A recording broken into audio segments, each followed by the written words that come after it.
तो बच्चों, कैसे हैं आप सब। बहुत बहुत स्वागत है आपका आज की इस वीडियो में। आज का ये वीडियो होने वाला है कक्षा 12वीं के बच्चों के लिए।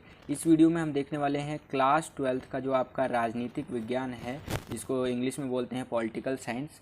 तो इस सब्जेक्ट का आपका जो सेकंड बुक है, दूसरा वाला जो बुक है, उसका जो चैप्टर 1 है आपका, जिसका नाम है राष्ट्र निर्माण की चुनौतियाँ।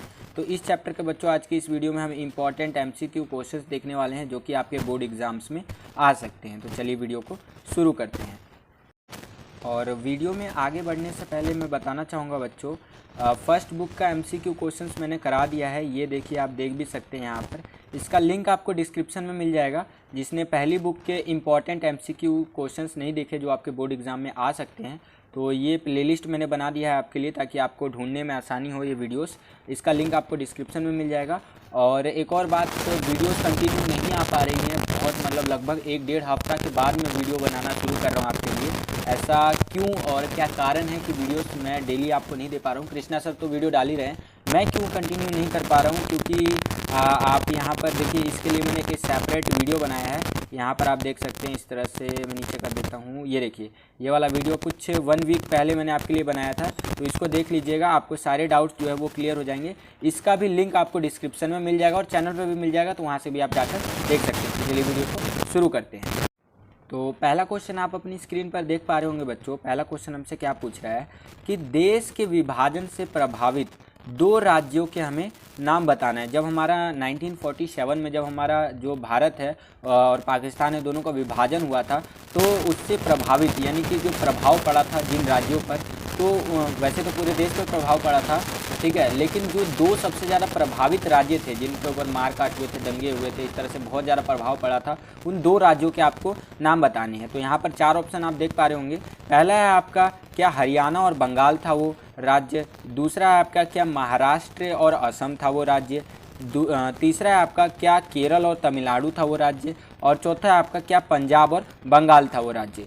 तो मैं बताना चाहूँगा, जो आपका विभाजन के समय 2 सबसे ज़्यादा प्रभावित राज्य थे, जिनमें सबसे ज़्यादा प्रभाव पड़ा था विभाजन का, वो थे आपके 4th वाला ऑप्शन इसका सही होगा, वो था आपका बंगाल और पंजाब। तो ये 4th वाला ऑप्शन सही होगा। अगर ये क्वेश्चन आ जाता है आपके बोर्ड एग्जाम्स में, तो इस तरह से आप लिख सकते हैं। आगे चलते हैं बच्चों, अगला प्रश्न देख लेते हैं। सेकंड क्वेश्चन हमसे क्या पूछ रहा है, यहाँ पर आप अपनी स्क्रीन पर देख पा रहे होंगे कि रजवाड़ों को भारतीय संघ में शामिल करने के दस्तावेज का नाम बताइए। देखिए, आपको पता होगा कि जब हमारा देश आज़ाद हुआ था, तो हमारी जो देश था वो 565 के आसपास रियासतों में, अलग अलग छोटी छोटी रियासतों में बटा हुआ था, यानी कि टूटा हुआ था, ठीक है।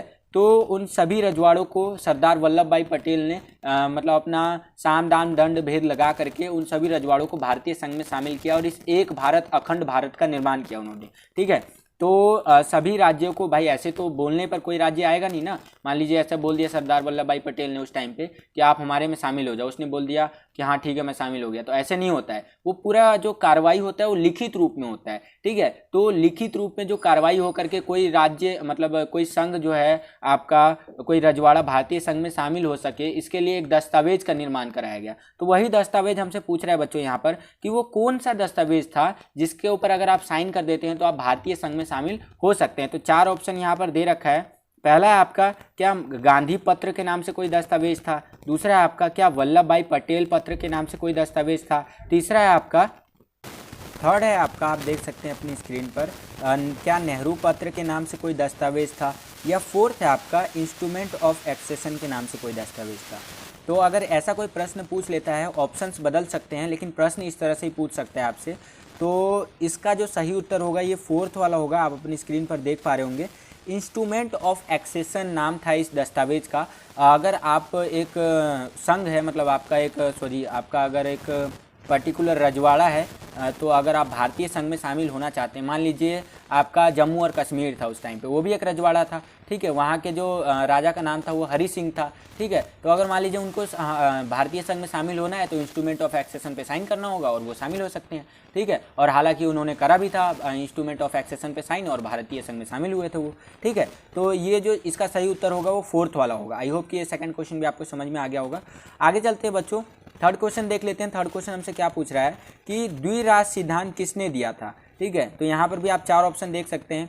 पहला है आपका जवाहरलाल नेहरू, दूसरा है आपका महात्मा गांधी जी ने दिया था, तीसरा है आपका क्या सरदार वल्लभ भाई पटेल ने दिया था, चौथा है आपका क्या मोहम्मद अली जिन्ना ने दिया था। तो जो द्विराष्ट्र सिद्धांत है वो हमारे फोर्थ ऑप्शन सही होगा, मोहम्मद अली जिन्ना ने दिया था, अर्थात आपका कह सकते हैं मुस्लिम लीग ने द्विराष्ट्र सिद्धांत दिया था। उनका मानना था कि जो ब्रिटिश इंडिया है, ठीक है, वो दो कौमों का देश है, अर्थात हिंदुओं के लिए हिंदुस्तान होना चाहिए और मुस्लिमों के लिए पाकिस्तान होना चाहिए, ठीक है। तो मोहम्मद अली जिन्ना इसका सही उत्तर होगा, या फिर आप इसको कह सकते हैं मुस्लिम लीग, ठीक है। तो ये थर्ड का ये जो सही उत्तर होगा ये फोर्थ वाला ऑप्शन होगा, मोहम्मद अली जिन्ना। आई होप कि ये क्वेश्चन भी आपको समझ में आ गया होगा। आगे ये फोर्थ क्वेश्चन देखिए, बहुत ध्यान से देखिएगा, अगर इस तरह का क्वेश्चन पूछेगा आपसे पेपर में थोड़ा कंफ्यूज हो सकते हैं आप इसमें।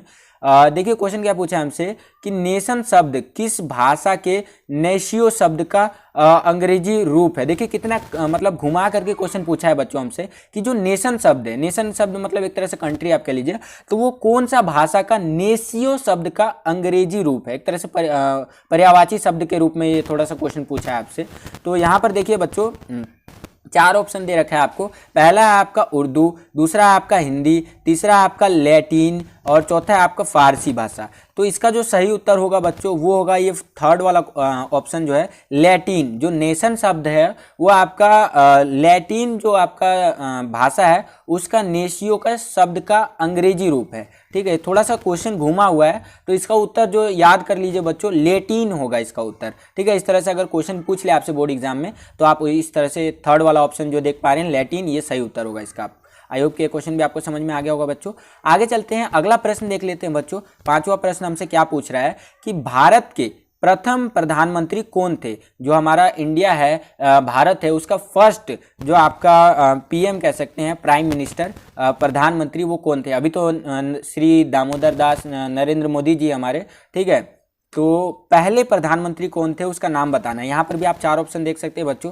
पहला आपका सरदार पटेल जी थे क्या, दूसरा है क्या पंडित जवाहरलाल नेहरू जी थे, तीसरा आपका क्या डॉक्टर राजेंद्र प्रसाद जी थे, या फिर चौथा है आपका क्या सरोजिनी नायडू जी थी, ठीक है। तो इसका जो सही उत्तर होगा आप सभी बच्चों को पता ही होगा, ऑलमोस्ट बच्चों को, वो है सेकंड वाला ये जो है आपका ऑप्शन सही होगा। पंडित जवाहरलाल नेहरू जी जो थे हमारे भारत के पहले प्रधानमंत्री थे, जिनको चाचा नेहरू के नाम से भी जाना जाता है। वो बच्चों से बहुत प्रेम करते थे तो बच्चे उनको चाचा नेहरू करके पुकारते थे, और अर्थात उनके जन्मदिन को भी हम लोग मतलब एक तरह से चिल्ड्रंस डे कह लीजिए, इसके नाम से हम लोग मतलब इस तरह से सेलिब्रेट करते हैं। तो पांचवे का जो सही उत्तर होगा वो होगा सेकंड, ठीक है।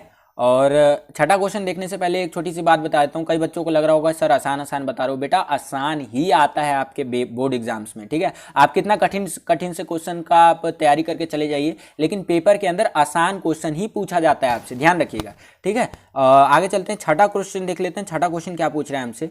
छठा क्वेश्चन देखिए पूछ रहा है कि भारत के प्रथम गृह मंत्री कौन थे, होम मिनिस्टर, ठीक है, जिसको आप कह लीजिए वो भारत के पहले होम मिनिस्टर कह लीजिए या पहले गृह मंत्री कह लीजिए, वो कौन थे। यहाँ पर भी आप चार ऑप्शन देख पा रहे हैं बच्चों। पहला आपका महात्मा गांधी जी, दूसरा आपका डॉक्टर अंबेडकर जी, ठीक है, तीसरा आपका पंडित नेहरू जी और चौथा है आपका सरदार पटेल जी। तो आपको पता होना चाहिए बच्चों भारत के प्रथम गृह मंत्री जो थे वो ये फोर्थ वाला ऑप्शन सही होगा, सरदार वल्लभ भाई पटेल जी थे जिन्होंने साम दाम दंड भेद लगा करके अपना नीति लगा करके भारत को एक अखंड भारत बनाया था। पहले आपको पता है 565 रियासतों में टूटा हुआ भारत था, इसको अखंड भारत बनाने का जो काम किया था वो सरदार वल्लभ भाई पटेल जी ने किया था, और ये भारत के पहले गृह मंत्री भी थे आपके। आई होप कि छठा क्वेश्चन भी आपको क्लियर हो गया होगा बच्चों।